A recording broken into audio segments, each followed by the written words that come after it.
Laurie was already standing in the middle of the store, holding a cardboard box up above her head in a somewhat impressive manner. "Well, that's what Kathleen found in the database. Let's take a closer look in real life," she said, and set it down on the table. At first, no one understood what the fuss was about an ordinary cardboard box. There were hundreds of such boxes in the store's warehouse.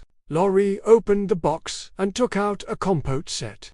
"This is an ordinary compote set," Lorenzo exclaimed. "What's wrong with that?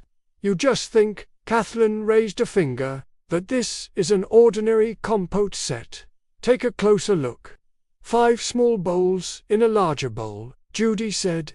"There should be 6 small bowls in a set," Annabelle said. "All the other sets have 6 small bowls." "I checked," Laurie grinned. "But this one isn't missing the 6th one. It wasn't in this one either. Look, the 5 small bowls fit exactly into the inner ribs of the large bowl. And it's exactly the same color as the glass palace next door," Ted discovered. "And it's made of exactly the same material." Laurie nodded. "Apart from this set, we haven't seen anything made of the same material as the glass palace," Annabelle said. "Well, it's finally fallen," Laurie laughed. The young teacher looked round the excited group triumphantly. "Now here's the point." Laurie paused for a moment, then presented the gist of their discovery. "Like everyone else, I've studied the structure of the glass palace a lot. If Kathleen hadn't spotted this cuckoo egg, this irregular set, in the database, I wouldn't have noticed that there are exactly 5 small and 1 large round depressions in the wall of the structure.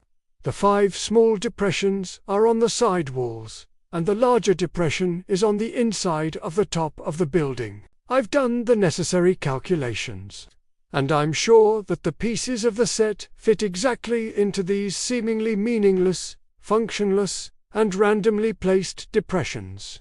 I thought that we could take the set to the glass palace tomorrow and try it out." "No, tomorrow," Kathleen interrupted. "Let's go right now. If Grandpa finds out what we're up to, he'll kick us out right away, and we'll never go near the find again." "Don't you trust any of us?" Ted asked. "Do you think anyone would be able to tell?" "I trust all of you," the girl replied. "But we could accidentally say something.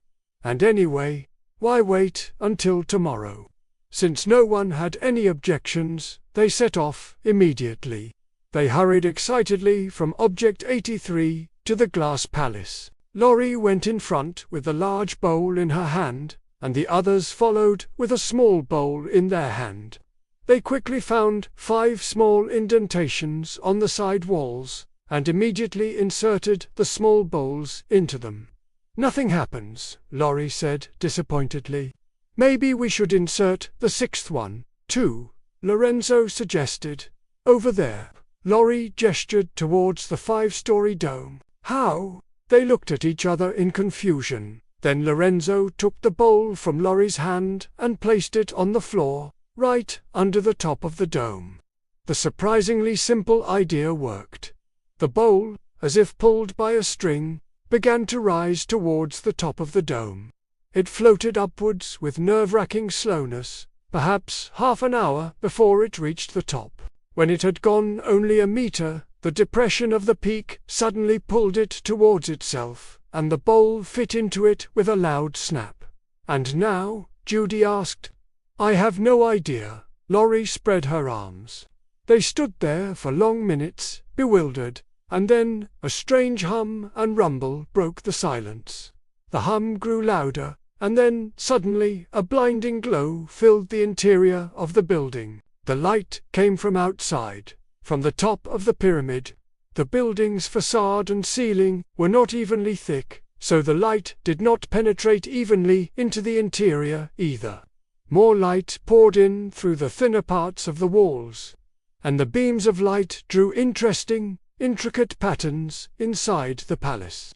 The thicker parts of the walls began to bulge, and the bulges opened up, the emerging extensions unraveled, connected, and formed a very complex structure.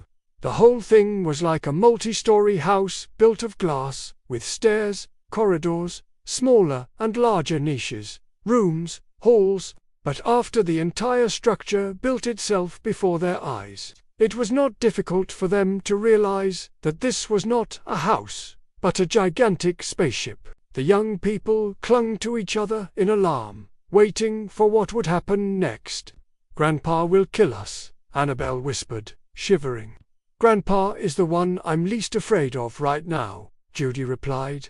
They felt themselves rising. Along with the building, they ran towards the exit in fear, but by the time they got there, it was already closed. No matter how hard they tried, they couldn't get out. As they looked out through the upper, transparent part of the door, a shocking sight opened before them.